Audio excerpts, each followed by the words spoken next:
Don't let me forget my phone or my watch or my computer. Somebody remind me. And someone save some pizza for me. I'm very happy to be here. It's always an honor to be invited to any university, and I've wanted to come here for a while. You might be asking yourself, why is there a Rorschach Test picture up on the screen? And it's because this is actually a psychological evaluation for you all. Sorry to give you the bad news. No, this is, well, what's the point of a Rorschach Test? The point of a Rorschach Test is that there's this massive amount of visual information, or this random amount of visual information on a screen or a page, and then you tell someone what you see. And so the question isn't what the picture really is of, it's what you perceive it being. It tells you more about yourself than about what you're looking at. And that's also, I just realized I forgot my talk. It's fine, I've memorized the first part. That's also what happens, that's by the way a first. I blame the stresses of parenting. This is a first for me. Now, why is this pertinent to the question of Muslims and Islam, especially Muslims and Islam as perceived in the West by people in the United States, by people in the West? Because the population of the Muslim world, the Muslim population of the world is vast. Say there's about 1.5 billion Muslims in the world. 1.5 billion Muslims in the world. And there's astounding diversity amongst these 1.5 billion. When people talk about Islam and Muslims, they often just think of the Middle East, but not that many Muslims live in the Middle East. Only about 330 million or so live in the Middle East. The vast majority of the world's Muslims live in South Asia, India, Pakistan, Bangladesh, and Southeast Asia. So people think, let's say, Pakistan. Pakistan is a Muslim country in South Asia. Population is about 200 million or so, 190 million. But the Muslim population of India, Muslims are about 14% of the population in India, is about 200 million Muslims. So there are about as many Muslims in India as there are people in Pakistan. So when we think of what the Muslim world is, where do Muslims live, we think about the Middle East. We don't think about South Asia and Southeast Asia, where the largest Muslim countries in terms of population are in Southeast Asia. Indonesia is the largest Muslim population in the world. And we don't think of India as being a country with a Muslim population so large it's equal to the actual entire population of Pakistan, a very Muslim country. So anytime we're thinking about this enormous mass of humanity, this incredibly diverse mass of humanity, right? Muslims live everywhere from Lancaster, Pennsylvania to Cape Town, South Africa, from Java to Russia, from Argentina to Japan. Right? And when we think about this incredibly diverse, massive number of people, we are necessarily going to be generalizing. And the picture that we imagine, the images we conjure up in our mind, are going to be more about what we see than about this unencompassable mass of data. So anytime a human being is confronted with so much information that they can't possibly encompass it, they will always draw on their own stereotypes. They always draw on biases. They always draw on preconceptions. And so when we talk about Islam, when we talk about the Muslim world, we're not really talking about those things when we talk about here in the United States. We're talking about ourselves. This is a Rorschach test that tells us about ourselves. So when we talk about the Muslim world, when we talk about Islam, what kind of thing are we discovering about our own society? What kind of thing are we discovering about Western civilization? What kind of thing are we discovering about the United States? Well, one of the main roles that the religion of Islam and Muslims have played in Western civilization is the role of the other. The role of the other. Now, what role does the other play in how we understand ourselves? The other is the thing that we're not. This is a process called negative integration. Negative integration. Negative integration is when you define yourself by pointing to someone else or something else and saying, this thing is ABC, I'm not ABC. I'm XYZ, for example. So especially if, let's say you have a group of people who maybe don't have that much in common with each other, It's very handy for there to be some other that they can all point to and say, they're not us. They have the things we don't like. And we are the things that we do like. We're positive, they're negative. We're good, they're bad. So in the history of Western civilization, Islam as a religion, Muslims as a population, have always played this role for the West, which is historically incredibly diverse, linguistically, culturally, religiously. But Islam helps to provide that other against which the West sees itself as a unified whole.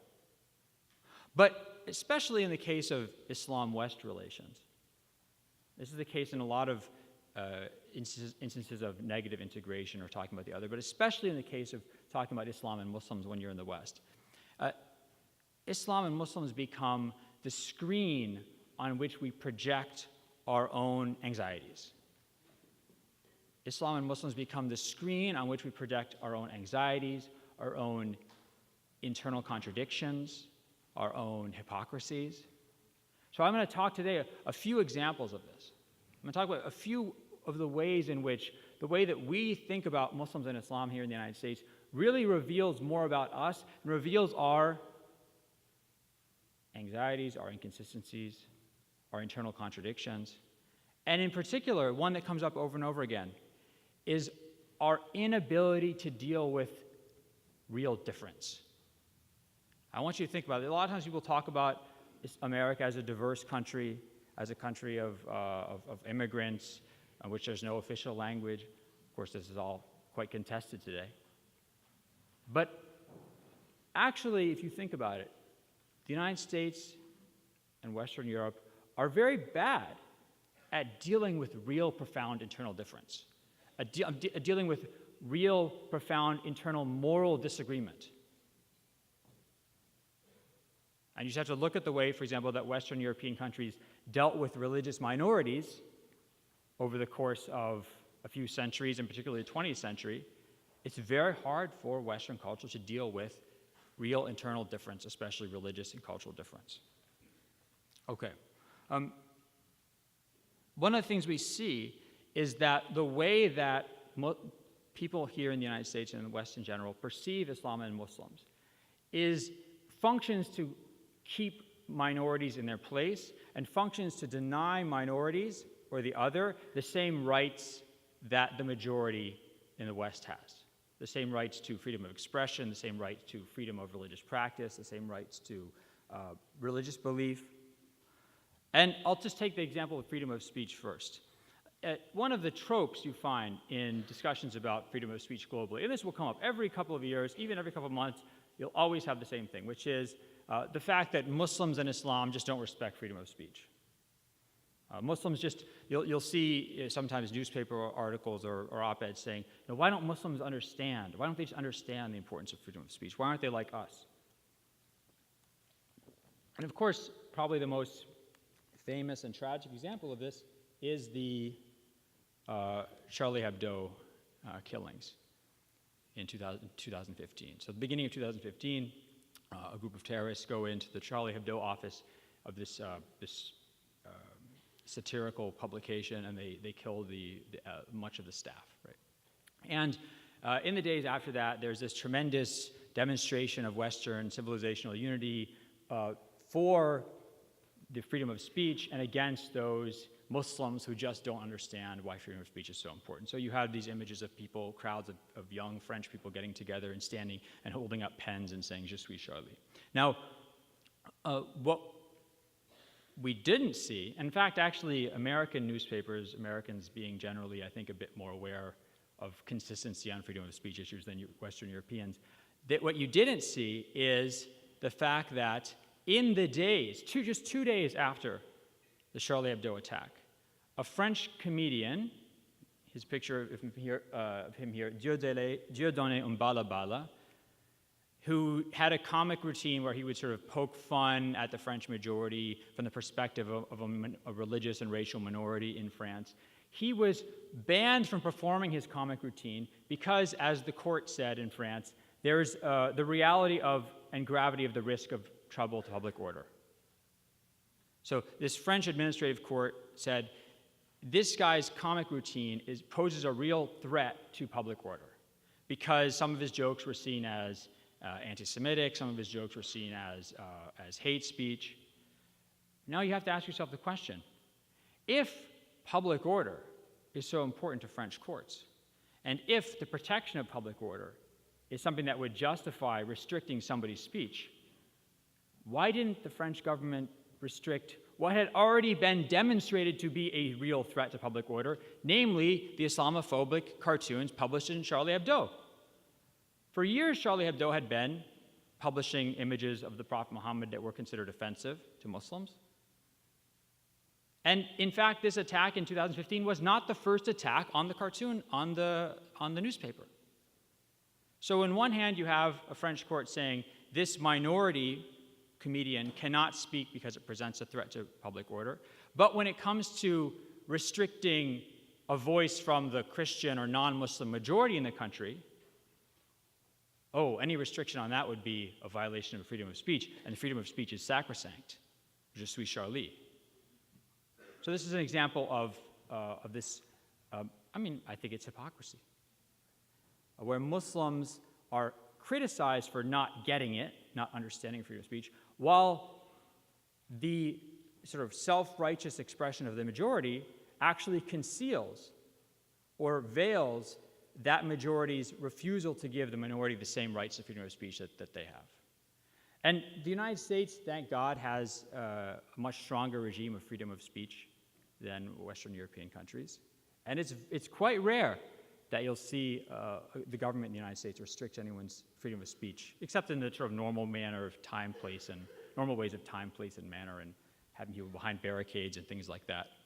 But you do see it on the part of American corporations and universities and private institutions that can restrict expression.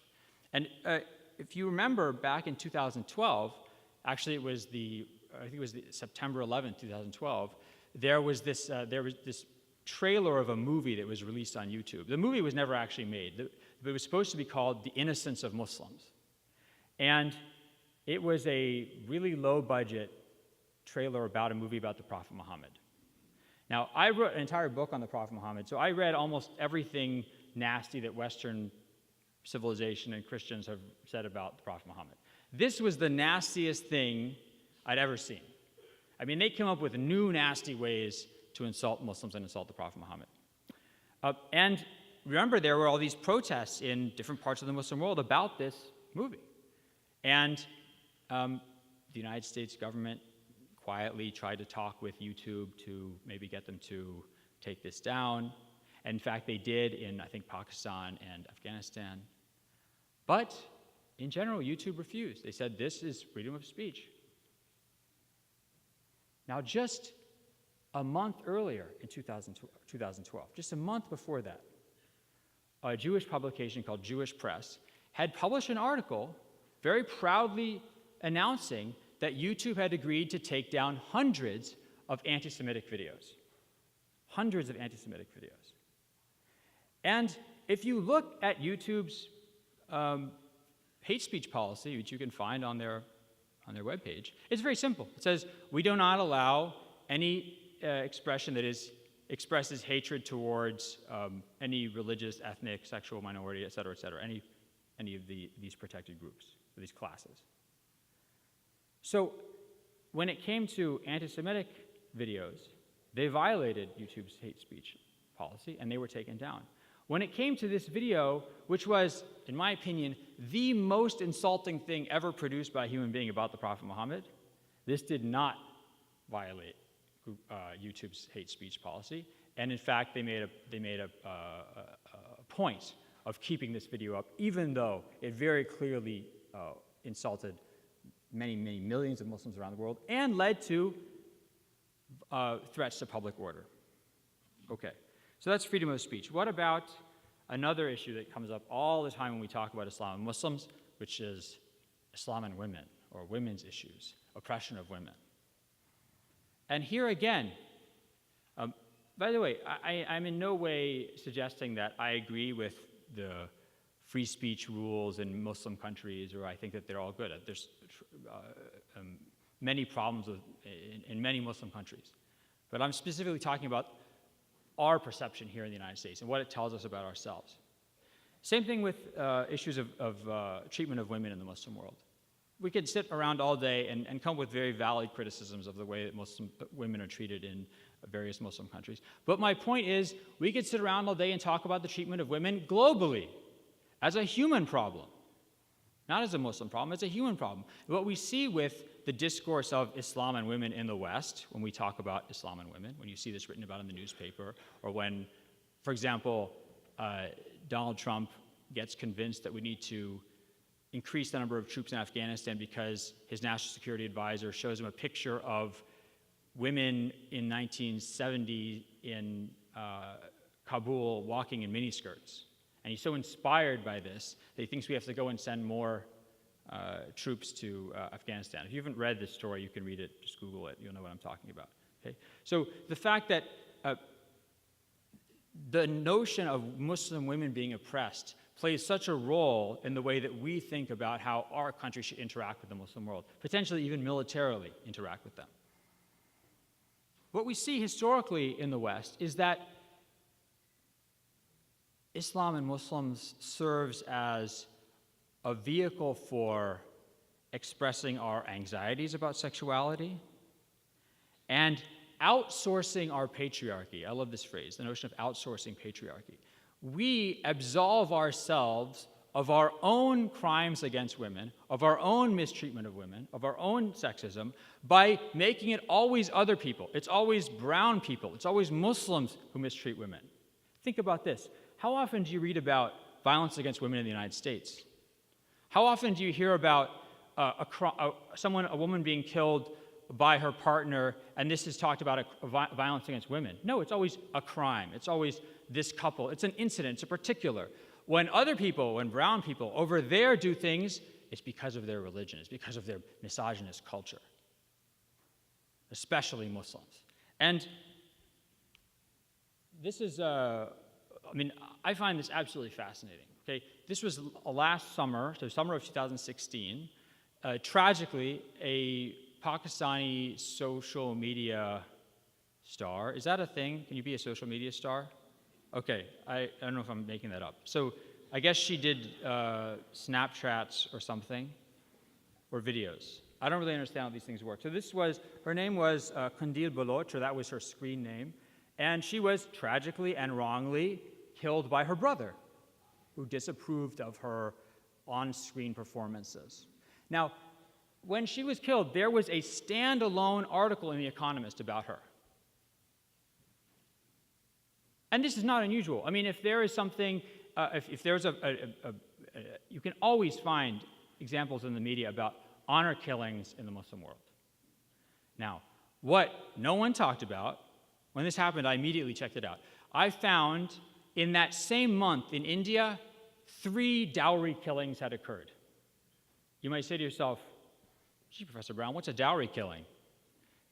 Most of you probably don't know what a dowry killing is, but you all know what an honor killing is. Dowry killings are, these occur in India and amongst the Hindu majority, right? It's an instance in which a wife is killed by sometimes her husband, sometimes her husband's family, for either bringing an insufficiently large dowry into the family, but really it's just about something, she's not being a proper wife in some way or another. Now, I have a Ph.D. I got my Ph.D. in 2006. I'm a pretty educated guy. I don't know anything about sports, but other things I know a lot about. I did not even know dowry killings existed until I went to India in 2012. I didn't even know they existed. Okay, according to a UN report in 2012, in 2009, there were 8,300 dowry killings in India. And that's pretty, you see it's pretty standard. You have around 5,000 a year dowry killings in India. This is equal to UN estimates at the number of honor killings, which of course are always done by Muslims, globally. But do we talk about that? No, we don't talk about that. Because Muslims are the people who have problems with women. We don't talk about violence against women as a global problem. We don't talk about Femicide is violence or killing women because they're women. We don't talk about that as a global problem which exists in the United States as it exists elsewhere. So by making Muslims the villains when it comes to the treatment of women, we absolve ourselves and others of this crime. We put the focus on the other, in this case, Muslims. Of course, there's the issue of Islam and violence, Islam and terrorism. This is just some statistics based on Peter Bergen, sort of CNN terrorism analyst, and also a scholar named Charles Kurzman at UNC, his book Missing Martyrs. Based on their estimates at the number of Muslim terrorists in the world, and taking the lowest estimate of the Muslim population globally, what percentage of Muslims in the world are terrorists? And this is a really broad definition of terrorism. This is basically any Muslim who's got a gun and shooting at somebody or trying to blow something up. 0.006%. Statistically insignificant. And when you look at Muslims in America, what percentage of the Muslim American population has even been arrested for a terrorism-related crime? Forget if they're guilty or not. Even been arrested, 0.0007%. I wish it were 0.007, then I could memorize it, remember it better because of 007, but it's 0.0007%. This is statistically insignificant. But look how much anxiety people feel over Muslims in America as terrorists. In fact, statistically speaking, if you want to be safe in the United States, you should follow around a Muslim, because Muslims are less likely to engage in acts of violent crime than just a random American male. And by the way, this is very controversial to say, but I care a lot about veterans because my sister's a veteran. The problems that American veterans have in terms of violent crime is a real issue because they don't have sufficient care. They don't have sufficient medical care. They don't have sufficient psychiatric care after they come back from fighting abroad. If you look at the percentage of Iraq and Afghan war veterans who've interacted with the justice system in some way because of violent crime, it's about 2.6%. So American Muslims, 0.0007%, 0.0007%. But we would never think of treating veterans as a target population, as a security concern. We think of them as heroes, right? We thank them for their service and then don't give them the care they need. But when it comes to Muslims, who are much less statistically likely to be involved in violent crimes, then suddenly Muslims become this villain that we need to throw out all sorts of rights. We need to deprive people of their right to freedom of speech. We need to deprive people of their right to freedom of religion. We need to deprive people of their right to express their political beliefs. We need to deprive Muslims in America of all these rights before we actually think about what kind of danger they really pose. I mean, and what I find fascinating is, and sometimes I wonder if ISIS chose mass shootings as a kind of sick joke to the American population, because when you look at, let's say, the Orlando nightclub shooting, which was done by a Muslim, or the San Bernardino killing, also seems to be inspired by ISIS. They're just two mass shootings amongst all these other big mass shootings. You know, the Orlando is number one in terms of the number of people killed. Right after it is Sandy Hook. Right after that is, I think, Virginia Tech shooting. But, our Congress won't take away any rights to bear arms. They won't pass any laws to restrict these things. But our own president campaigned on the depriving Muslims of rights. And people in America don't have a problem, or a lot of them don't have a problem with depriving Muslims of their civil rights in this country. Okay. And finally, well, almost finally,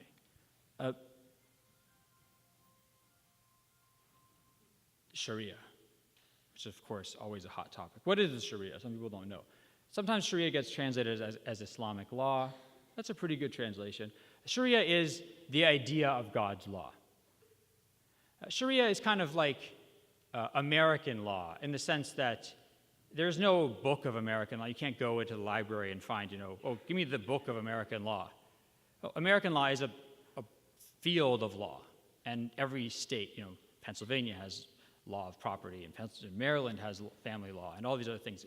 In its particulars, it might differ, but there's this overall idea of God's law, which is derived from the Quran, from the precedents of the Prophet Muhammad, and from Muslim legal reasoning. The Sharia is the ultimate